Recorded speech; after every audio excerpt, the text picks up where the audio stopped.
I guess this would be the fourth lecture for the class. So in lecture 4, you guys talked about roots and regions. And the really important theorem here, is that every non-zero complex number, so z in the complex numbers remove 0, every non-zero complex number has exactly n roots. Exactly n roots. And this means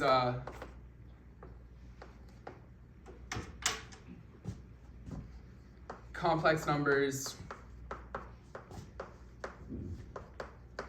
numbers W1 up to Wn such that for each W we have W to the power of n is equal to z. Okay? And this is for any positive integer n. Okay, do we understand this theorem? We'll do an example, but it's just any questions about what this theorem is telling us?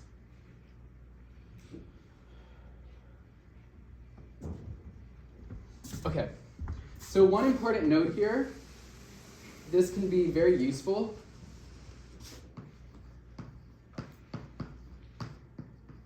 So these W's form a regular n-gon. Okay, and just as an example here, let's look at the 6th roots of 1.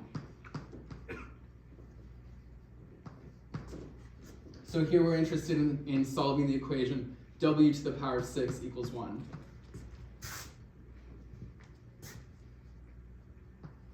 So, like I said, this is a regular n-gon. We know 1 is the solution, right? 1 to the power of 6 equals 1. So 1 is a solution. So let's go ahead and plot that. Real axis, imaginary axis, and here's our solution 1. And now I say it forms a regular 6-gon. And this, now we're talking about a hexagon, right? So the other solutions are going to look something like this.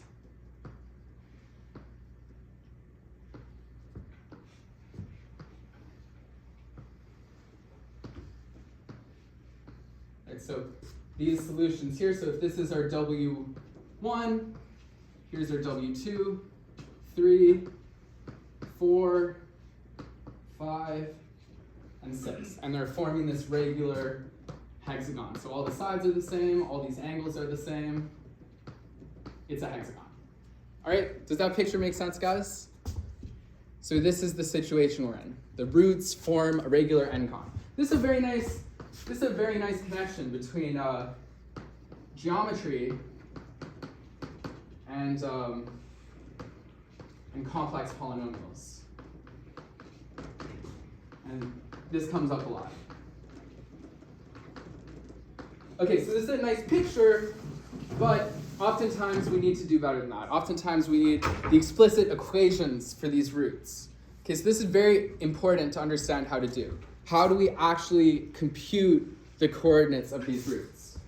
And I will explain how you do this by means of an example. Okay, so here's the example. Find the 4th roots of -6. Okay? It's always good to have a picture. So every time you're solving a problem, first thing you should do is draw yourself a complex plane. And we are looking for the roots, the fourth roots of -6. So -6 is sitting right there. Okay, and this is the procedure you'll follow.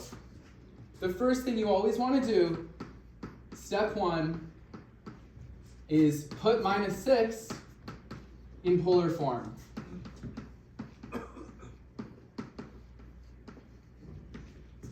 Okay, so we're going to want to write -6 is equal to r outside of cosine theta plus I sine theta.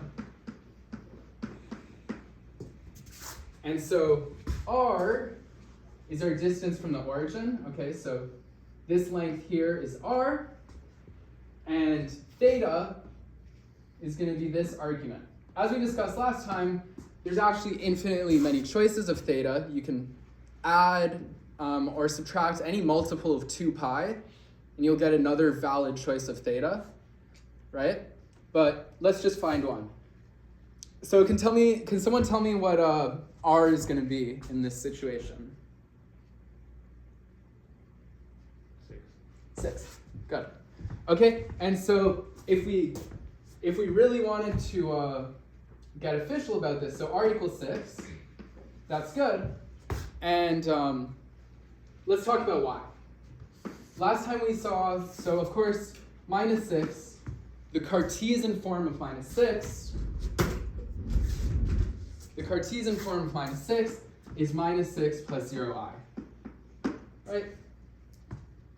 And last time we saw how to get r in terms of the Cartesian coordinates. You take -6, you square it, you take 0, you square it, and you take the square root of that whole thing. Okay, and this shapes out to be 6. Okay, good. So r is equal to 6. Okay, so what can we do for theta? Again, there's infinitely many choices, but what is one good choice for theta? Yes? Pi. Okay, pi, very good. So this theta is equal to 180 degrees, and okay, maybe you guys can't see what I'm writing at the bottom. Can you guys kind of see? I think we're good at the bottom. Okay, so 180 degrees, but in math, we're haters. We don't like degrees, so we switch it to radians. Right, so this is just a 180 degree rotation here. Okay, good. So now we have this guy in polar form, and we'll see how this actually shapes out. Okay.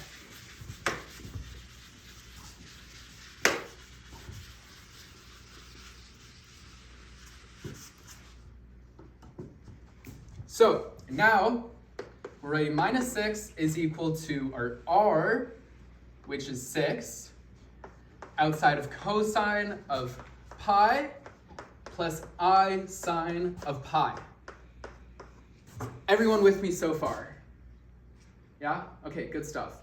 Okay, here's the procedure to get the fourth roots, right? And you'll be expected to do this for numbers other than -6. This is just the general procedure.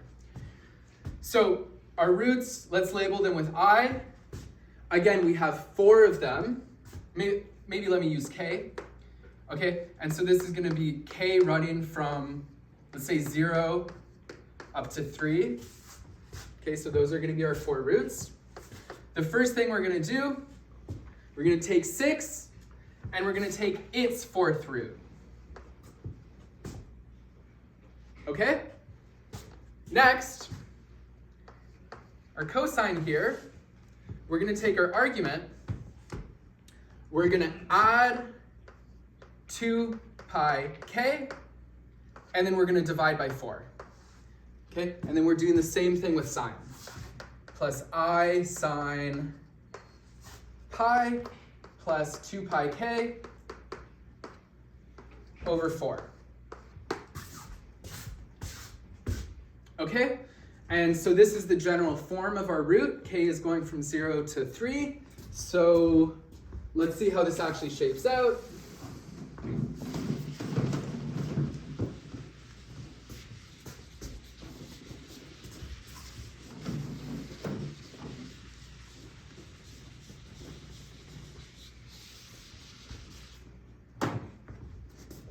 So there's going to be a little bit of verification on your part. So check that when you plug in 0, you'll get, not 2, 6. You get 6 to the power of 1 over 4. Our cosine term becomes root 2 over 2. And our sine term also becomes root 2 over 2. So that's our first root. W1 is going to be 6 to the 1 over 4. Our cosine term now becomes negative, minus root 2 over 2. And our sine term stays the same. W2, 6 to the power of 1 over 4. Our cosine term remains negative. Our sine term now becomes negative. Put my eye out front. And our last root is going to be 6 to the 1 over 4, so the fourth root of 6. Our cosine term becomes positive, and now our sine term becomes negative. Okay, and so we expect that this will form a regular fourgon in the plane. So what's another name for like a regular fourgon? Square. Yeah, a square. Okay, so this is what it looks like. These are what the fourth roots look like. So this is our first one. This is our W0. Here we have our W1, our W2, and our W3. And we're forming a nice square. Right angles everywhere. Okay, so that is how you're going to find the roots. Any questions about finding the roots? Yes? So you mentioned earlier there's like an infinite number of ways to choose like theta. So would this change if you chose a different theta, like the roots and stuff? Well, you'll get the same roots, but, you know, what we were calling W0 is not guaranteed to be that guy. Like, if you chose a different theta, we might be going W0, W1, W2, W3. Okay. Or W0, W1, W2, W3. So for a different theta, the labeling might be different, but the set of roots is the same. Does that make sense? Yes? If we know one of the roots, like for example, you did the fourth, or the sixth root of 1, we know one of them is 1. Can you just divide like the 360 degrees by that number of roots and then keep the length of it the same and then just do it that way instead of doing this? That's a great question. That's a wonderful question. Okay, so yes, there is a way to get all of the roots from a single root. That being said, that single root has to be what we call I think a principal root is the term. So let me maybe answer your question a bit better. Okay, so we know we have this, there's infinitely many choices of arguments, but there's one principal argument. Okay, so if our choice of theta was, let me write it this way, greater than pi, but, greater than negative pi, but outmost positive pi, then we say the argument of whatever number we have is equal to this theta. Okay, and so when you have this principal argument, this is the principal argument, yeah, what we can do, we can get one of the roots. So the first root would be, you know, let's work with the fourth roots, okay? Maybe let's roll with the n roots, why not? And then, yes, you take cosine theta over n plus I sine theta over n. And then what you can do, you can let's maybe call it, let's call it u. You can let u be this guy right here.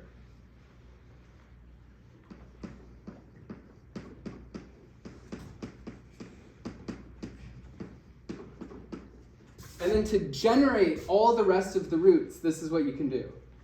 So we know we have W0 as one of the roots, and then we can get the next root by multiplying W0 by U. And then we can get the next root by multiplying W0 by U squared. And we can continue in this way. So this is how you can generate all of the roots from just a single one. Does that answer your question? I think that's kind of what you were getting at. Yeah. Okay, so if you know the principal root, there is a cheap and easy way to generate all the rest of the roots. Okay. All right, so any question about roots here? So if I threw a wild complex number at you guys should be able to compute its 8th roots now, okay?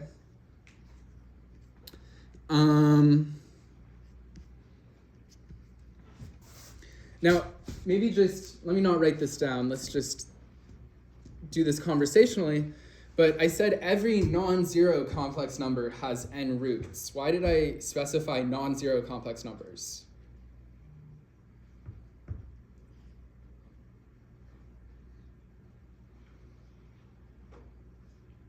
Yes?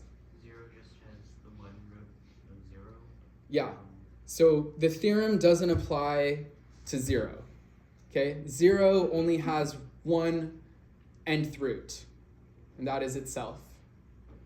So lonely. Okay. All right.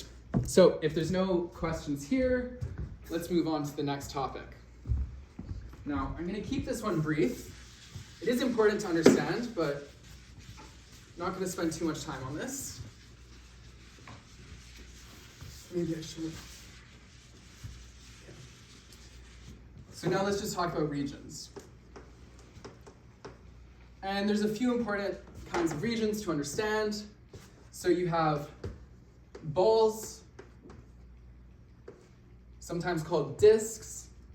So this is given by some complex number and some positive radius. And we would maybe write B of Z semicolon R. And what this is just a disk centered at Z of radius R. Okay? And as a set, you can write this as the set of all, let's say W, a complex number, such that the distance from Z to W is less than R. Okay? And you might also see it written more compactly just in this way. So that's another way you might write it. Okay.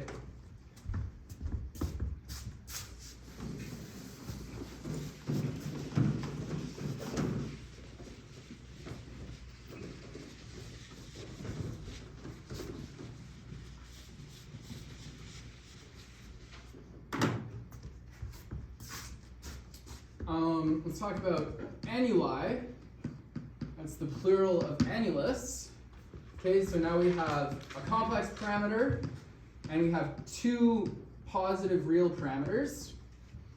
And you might see varying notation, but we'd have Z, it's in terms of R, small r and capital R.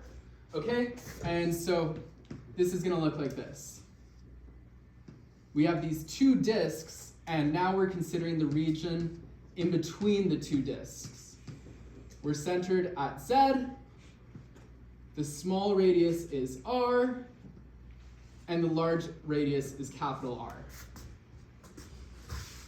Okay?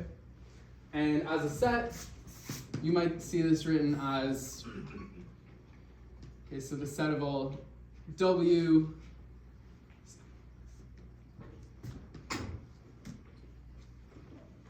little r is less than the distance of W from Z is less than capital R. Okay, and now the last kind of region we should quickly discuss is strips. Okay? And so this is just in terms of two real parameters. And this is a set of the form A is less than the real part of Z is less than B. And for this, we would just have some vertical strip. Here's our real axis, okay? Here's our point A on the real axis, here's our point B on the real axis, and we're just looking at this region here. Okay? And someone might also talk about a horizontal strip, which would be A is less than the imaginary part of Z is less than B. And so in this scenario, you're going to look at your imaginary axis.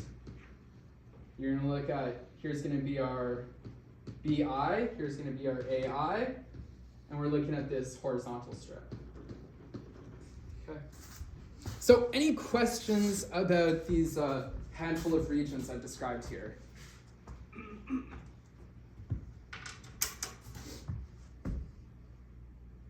Comments, concerns, thoughts? Okay, guys. I'm going to go ahead and open the quiz. So again, the quiz is on Avenue. It's on Child's Math. Or sorry, it's not on Child's Math. It's on Avenue. So let me just make that clear here. Quiz on Avenue. So make sure you get the right answer. It tells you if you get the wrong answer, it's multiple choice, okay? Let me just go open it up, and I'll just give you guys maybe like 5 minutes to do it. So,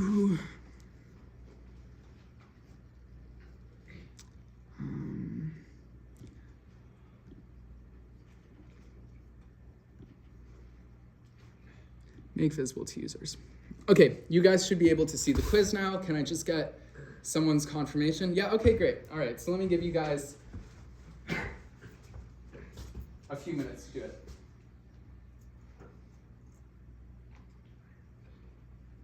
It's formatted pretty weirdly. Yeah. Yeah, what's wrong with the format? So it's kind of like, Oh, but I guess we can cut it. yeah. Oh, that is very strange. I apologize for the strange format, but I think it's not so strange that I will change it because I figured out how to use this program and we're gonna roll with it. You guys can discuss with one another. Yeah.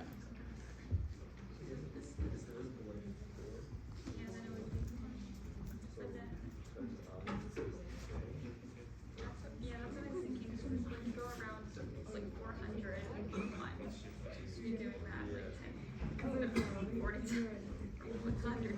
There's only one question? Yeah. Yeah. Just one Which question. is the right quick answer for you? Where the heck do I submit it? We're good. Oh,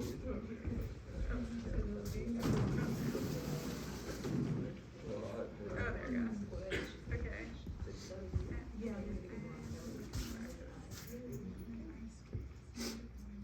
Alright, cool.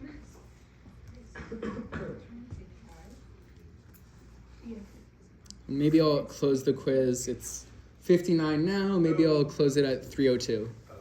3:02 is when I'll close it. Yes. You get unlimited attempts, and you are also informed when you have the wrong answer. So everyone make sure to get the right answer, and you're scored based off your highest score. So in principle, you should get it within 4 tries. Yeah. Wait, you said it also told you the right answer. It tells you the right answer, yeah. So why 4 tries? 2 tries? I think so. I mean, I just put unlimited tries, because, you know, this is just attendance, you know. It takes 2 tries, right? Or does it just say you got this answer wrong and then you have to figure out? I'm not sure. I'm not sure, so maybe one of you guys can tell me, does it tell you the right answer, or does it just tell you that you got it wrong? It just says like overall grade last attempt and then it just We says, got it right first yeah. try though. Yes. Okay, did I put it at last attempt? Maybe I should have put it at highest attempt. Anyway, guys, keep attempting until you get the right answer, and then stop attempting. Okay? That's how we're gonna do it. The correct answer rhymes with the lie. Minus lie? No, I never know. It's just a lie. Y, okay, I see. Okay. So everyone should get the right answer.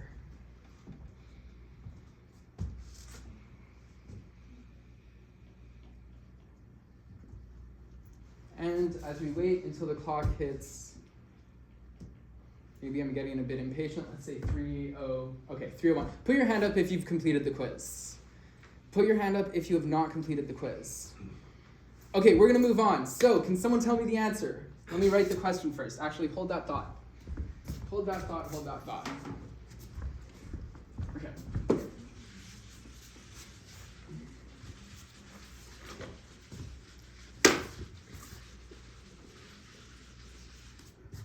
So,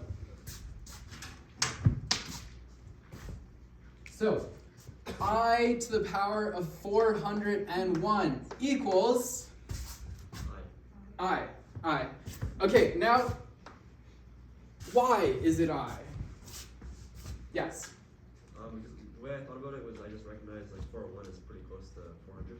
Mhm. So I to the 4 is 1. And so if you take, so any I guess number that I is the power of that is divisible by 4 will also be 1. So I to the power of 400 is 1 times just one more I is equal to I. Okay, very good. So you want to think mod 4. And if modular arithmetic scares you, then just ignore what I just wrote. But yeah, so the idea is just decompose it into stuff you know. So I to the 401, well, let's write this as I to the 400 times I to the 1. Okay, so this I to the 400, well, 400 is 2 times 2 times 100. Okay, and we still have this I here. Now we could write this as I to the 2 to the 2 to the 100. We still have that I out here. Okay, can someone tell me what is I squared? I squared. -1. Okay, good. So here we have our -1, which we're still squaring, and then raising to the power of 100. Still have I out front. Okay, so what is -1 to the power of 2? 1. Okay, good. So now we have our 1 to the power of 100. We're still multiplying by I. So what's 1 to the power of 100? 1. Okay, good. So this is just I. So does everyone understand? Yeah? Okay, good stuff, guys. Question. Can someone name a 401st root of I for me? A 401st root of I.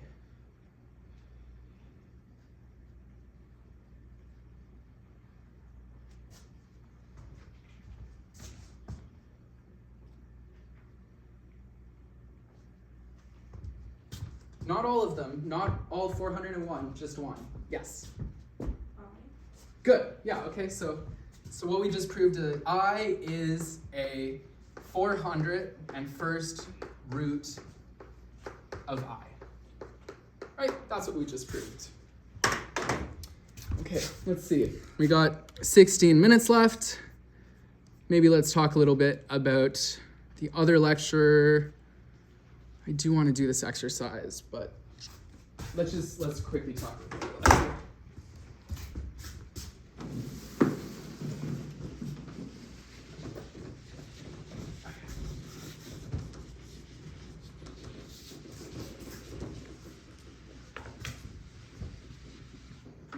Okay, so lectures 2 and 3, well, you talked about complex functions,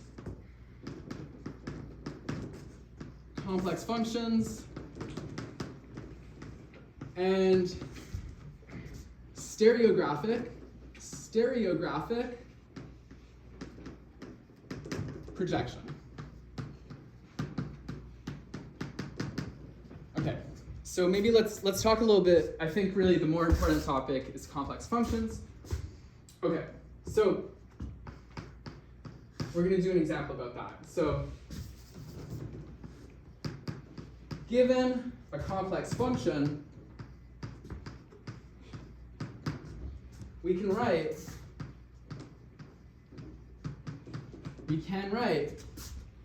f of z in the form u of xy plus I times v of xy, where we're expressing z as x plus iy, and u and v are maps from R2 into R. Okay, and so this u, you could think of it as the real part of f, and this v, you can think of it as the imaginary part of f. Okay, and so this is just for a general function, but this becomes very important when you guys are going to talk about differentiation. So I think you guys are going to start doing calculus this week, talking about differentiation. Understanding this u and this v is super important when it comes to differentiation. Okay, so let's just do a quick example here. And this is something you guys should be proficient in. If someone gives you a complex function, you should be able to find this u and this v. So let's say let f, so okay, this time we're going to remove 0 from the domain, and we're going to define this guy by f of z equals 1 over z. Okay? And so last time we saw that 1 over z can be written as x over x squared plus y squared minus y over x squared plus y squared, all that times I. Okay, so can someone tell me what is our u? U of xy equals, let me erase this for you guys. What is u?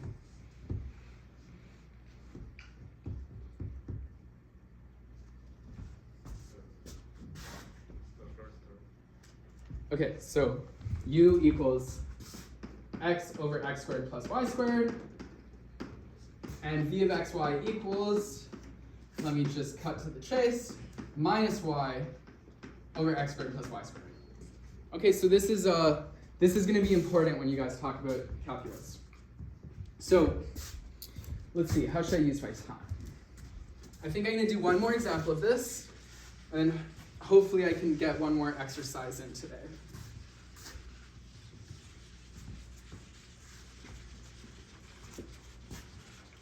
Does anyone want me to say a quick word on stereographic projection? Yes? Yes? Okay, let's do this real quick.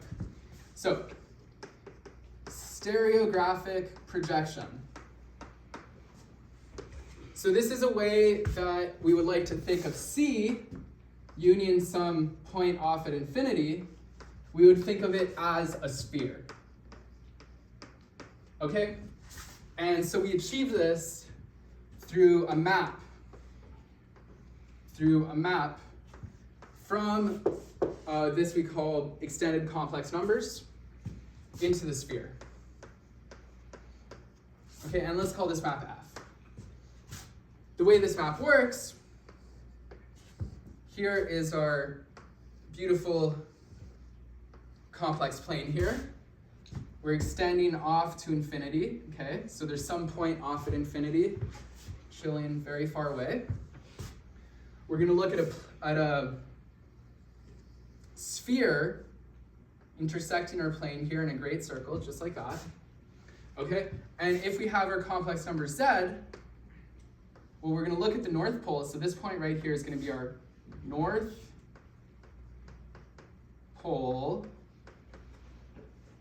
What we do is we take a straight line segment from the north pole to z. This intersects our sphere in exactly one point, and this point of intersection is what we call f of z. Okay, so this tells you if you have a complex number, how do you assign it to a number on the sphere? But one thing I didn't specify what f of infinity is. So can someone tell me what f of infinity would be?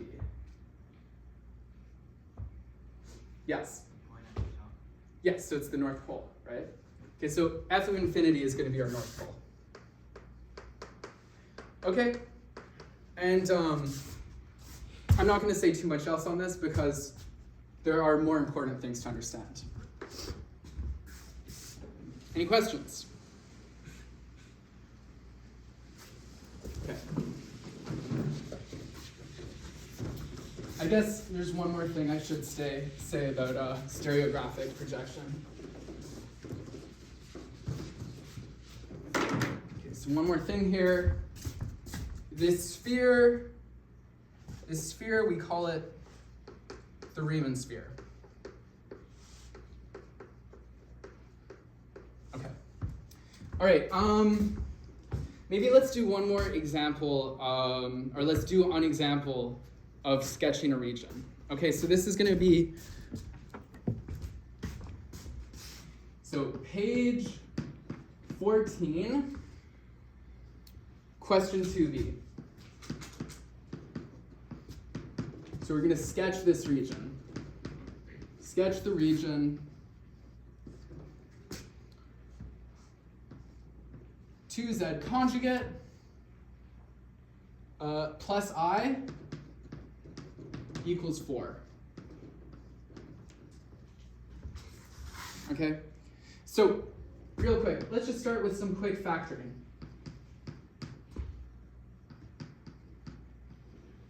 Plus I equals 4.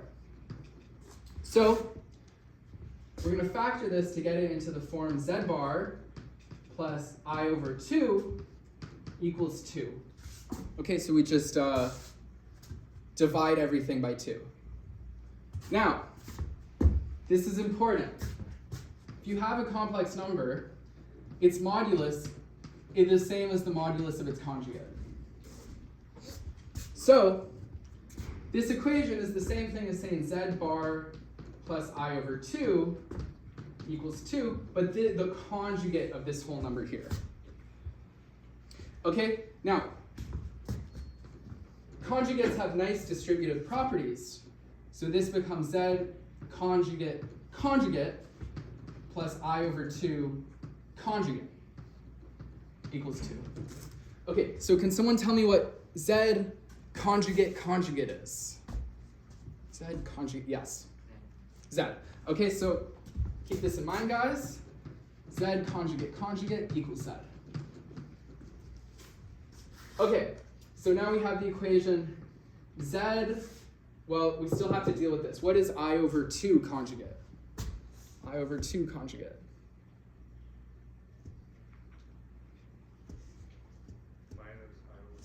Yes, minus I over 2. Very good. So minus I over 2 equals 2. Okay, so when you see this equation, this is what you should think. Distance from z to I over 2 equals 2. Okay, this is how you should think of this equation. The distance from z to I over 2 equals 2.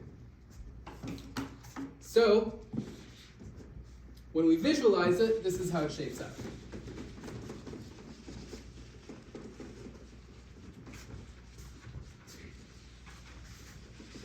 Okay, so we are going to be centered at I over 2, and we're looking at all the points a distance 2 away.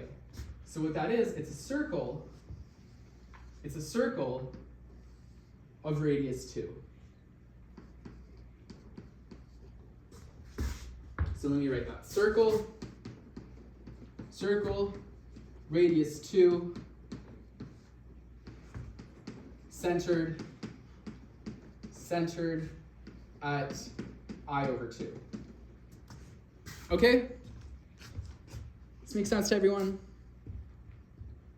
I got a little bit confused, like why you didn't do anything to the 2 for the conjugate, or it just looked like we conjugated one side, but I think like it's just because the conjugate. Right. I totally see what you're saying.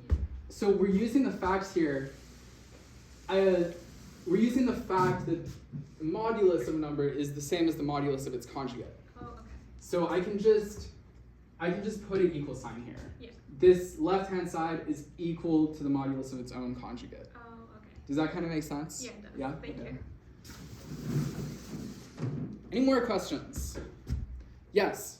When we're doing questions like this, would we have to put it on the plane, or is it good enough to just draw a circle? You know, typically you want to include as much information as possible, so you're totally right for calling me out. So let's go ahead and put this on the plane here. So here's our real axis. I'm such a hypocrite because just earlier I was telling you guys always to draw your plane. Okay, so here's our imaginary axis. Okay, so what are the y-intercepts going to be? Well, we're going to have I over 2, and then we're going 2 down. So minus 2i. I'm not exactly sure what number that is. Oh, and okay, this drawing is actually terrible because, of course, the origin is not going to pass through. So just bear with me for a moment. Right, so I over 2 has a positive y coordinate. So actually, the origin is going to be somewhere down here. Real. Okay, and here it's intersecting I over 2 minus 2i. Here, this point of intersection is going to be I over 2 plus 2i. Okay, and these point of intersections, I leave that as an exercise. I'm not sure what they are. So just do some trigonometry to figure those two guys out. But yeah, if they ask you to sketch a region, try to include as much information as you reasonably can. So like the y-intercepts and the x-intercepts. And I certainly set a bad example by not doing that. Okay, I could let you guys go, but instead we're going to do another example, real quick. Okay.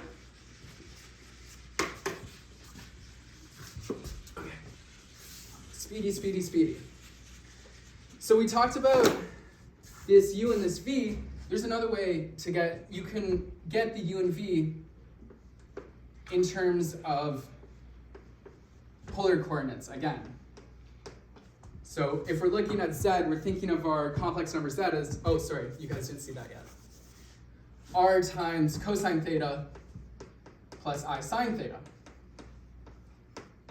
Okay, and then you can express this as some function u in terms of r and theta plus I times v in terms of r and theta. Okay, and so just as a quick example here, let's take the map f of z equals z. Okay, so if we look at f times f, I keep writing this thing which you haven't seen yet. Oopsie. Cosine theta plus I sine theta. Sorry, the modulus of z is what I meant to write. Okay, so if f is the modulus of z, and I have these polar coordinates here, how would I express the answer in terms of r and theta? Okay, we don't have much time, so I'll give the answer. The answer is r, right? So the modulus here is by definition just r, okay? And so this is r plus 0 times I. We can now read off our u of r theta is going to be r, and our v of r theta is going to be 0. Okay, that's all, guys.